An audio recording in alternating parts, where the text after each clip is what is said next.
If you need unlimited domination, clutch time, or anything else grinded, make sure you hit up Rose NBA on Twitter for quick, safe, and reliable grinding services.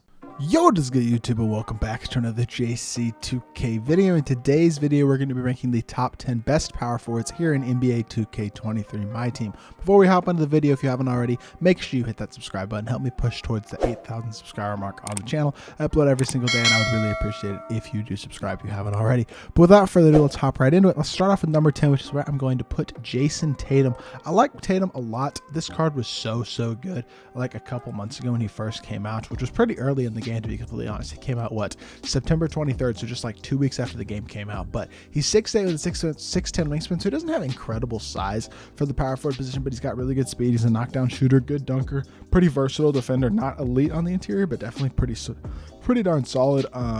Half posterizer, half catch and shoot, guard up, mini magician and volume shooter. Some really solid gold finishing and shooting badges as well. Solid playmaking badges on silver. You can upgrade a lot of them as well. And then defensive badges are pretty darn solid as well. No anchor, no break wall, and not being able to get either of those two badges hurts for a power forward for sure. He's not going to be an elite interior defender with his lack of size and missing a couple of those badges, but he's got one of the best releases in the game. An absolutely amazing knockdown jumper that's incredible off the pick and pop or catch and shoot, or even off the dribble. Movement wise, it's not incredible, but step behind the back is good. And he's a very solid card at the power forward position, no doubt. Just a tiny bit outdated compared to some of the other top power forwards in the game at this point. At number 9, got Dennis Rodman. Rodman is just, this card is really good. I mean, he is what I was hoping Draymond Green would be in my team. 6'7" with a 7'3" wingspan, 89 speed and excel, a very low 3-ball rating, but a very solid dunker and an elite defender, elite rebounder, every defensive badge on at least gold, as well as half anchor, half box out, beast, rebound chaser, and workhorse. And that really helps make up for the fact that he is only 6'7". Additionally, he can get a lot of key badges, which means badges like quick first step, bailout, catch and shoot, claymore, and then something like a slippery off ball or a rise up, as his 5 badges will be super nice. And not only that, I know he's only got a 70 shot 3, but you add a couple of those shooting badges, put a shoe on him, get a coach boost. His release is actually quite solid as well. He's a knockdown catch and shoot shooter, so he's a guy who can catch and shoot off the pick and pop at a high level, rebound and defend at an elite level 1 through 5, and really that's all he needs to do. Run the floor in transition as well. Very athletic, super fast at the power forward position. This Rodman card flies under the radar and is a really good option at both small forward and power forward in my team. At number 8, going with Alonzo Mourning. I like this Alonzo. I think he's pretty darn solid. I've seen some people really high on this Alonzo Mourning, guys like Splashy and Nike in the competitive community, but he's 6'10" with a 7'6" wingspan, so he's got elite length, really solid size as well. Hot spots from both corners. 10 hops include a bunch of interior badges, as well as anchor, pick, dodger, pogo stick, and post lockdown. 85 speed and excel is solid. 74 shot 3 is an elite, but as a trophy case player, he can get any badge, and he already has claymore and catch and shoot, which means you can add a limitless range, a slippery off ball, a badge like limitless takeoff for slashing, quick first step for dribbling if you want to, maybe a clamps or something like that as well. But very good interior defender, decent shooter. His release is not elite. It's a tiny bit slow, but I wouldn't say it's a horrible release. Shaq base with default big upper. It looks like a very bad release, but I will say I don't think it's all that bad. Like, it's not great.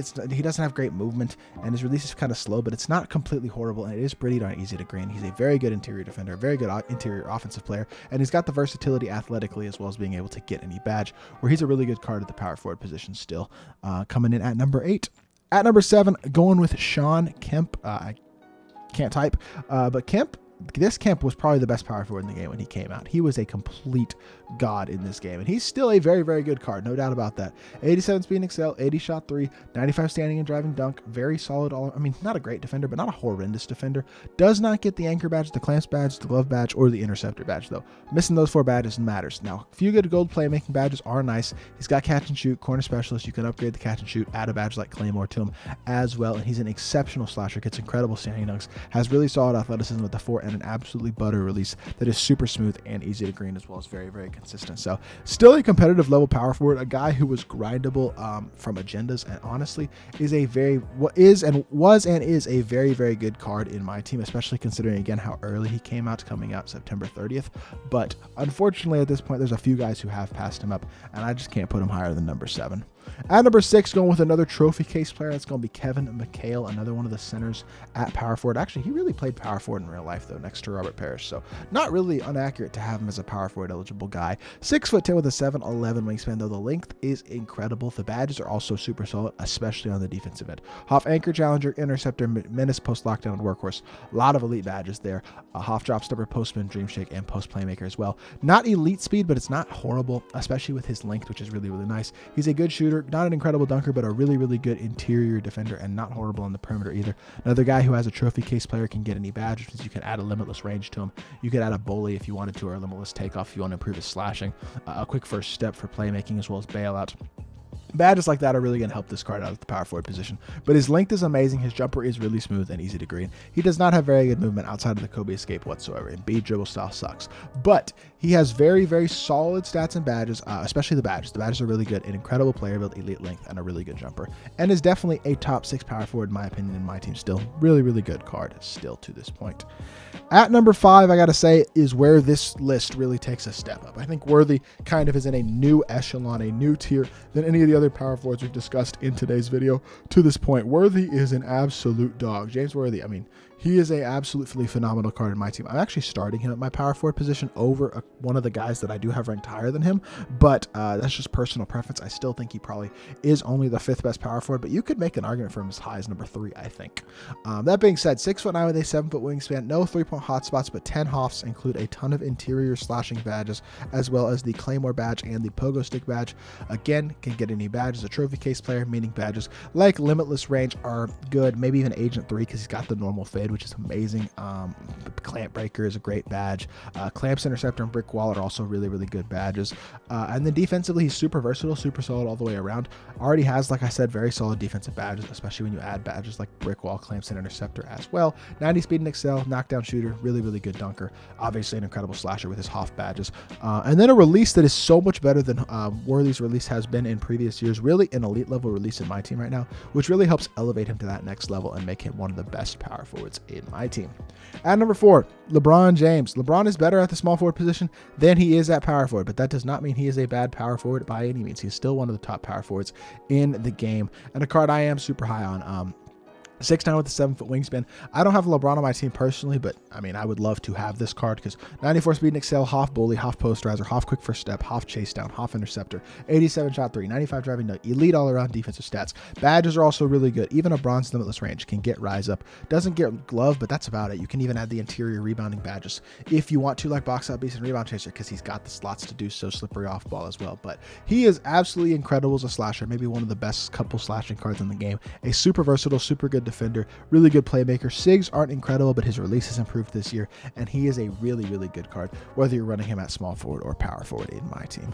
At number 3, we're going with Kevin Garnett, who, like I said, does actually come off my bench. I start Worthy, but I do think KG is probably the better card because KG kind of gives you that perfect mix of the type of guy you're really looking for at the power forward position right now. Number 1, 6'11" with a 7'2" wingspan, has elite size. But number 2, he can shoot the 3. He's got versatile athleticism, really, really good all-around defender, especially dominant on the interior. Very good dunker. Badges are super solid. Doesn't get badges like Limitless, but overall a lot of good badges on the card. Gold quick first step, silver bailout that can be upgraded, and really, really good defensive badges all the way around, including Hoff anchor, interceptor, post lockdown, and rebound chaser. So he's got the versatility in terms of his badges and his stats that makes him elite at the center or power forward position, but especially at power forward, especially with him having really good size, a smooth release. Doesn't have great movement, but like I said, I like the release a lot. It isn't the fastest release in the world, but it's definitely not particularly slow either, and it's super easy to green and super knockdown. I think he is a top tier power forward in my team. Coming in at number 2. Number 1, before we got the last pack drop on Friday, would have been Anthony Davis, but now it's AD at number 2. He is still an unbelievable card. 15 Hall of Fame badges, Hoff fast twitch, posterizer, post spin, Claymore, break starter, a ton of elite defensive badges, just to highlight a few. And as an opal, he can get 6 badges added, which means limitless takeoff, limitless range, quick first step, glove, maybe clamp breaker, and agent 3 as his 6 would be the ones I would recommend personally.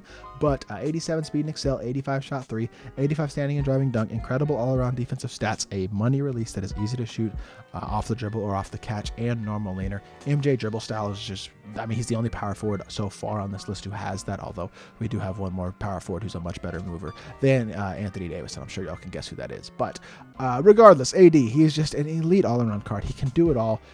Incredible option at the power forward position, and I'm pretty darn close to AD from the trophy case, and when I get AD, he'll be starting in my power forward position.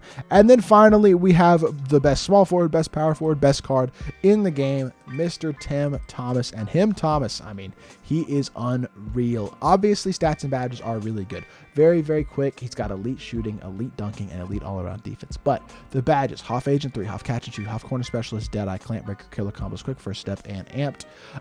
Does get Bailout added if you want to add that. Really solid all-around defensive or badges, I'm sorry. Pick Dodger can be added as well. Interior badges like a Drop Stepper and a Back Down Punisher if you want.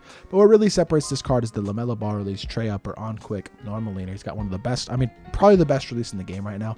In addition to the Normal Leaner, he's 6'10", can play the 3 or the 4. MJ dribble style. Steve Francis size up, which is obviously insane as well. Wall escape is really, really good. He just has elite SIGs, elite animations, and elite release, elite stats and badges, and elite size. I mean, he is the glitchiest and the best card in the game right now, and he is easily number 1 on my power forward position. So this is my list of the top 10 power forwards currently in NBA 2K23 MyTEAM. Let me know what you think of my list down in the comment section down below. Who's maybe ranked too high, too low, or somewhere in between. But yeah, I hope y'all did enjoy the video, and if you did, make sure you hit that like button and subscribe. I'll be back with more 2K content very, very soon, and I appreciate y'all. Peace.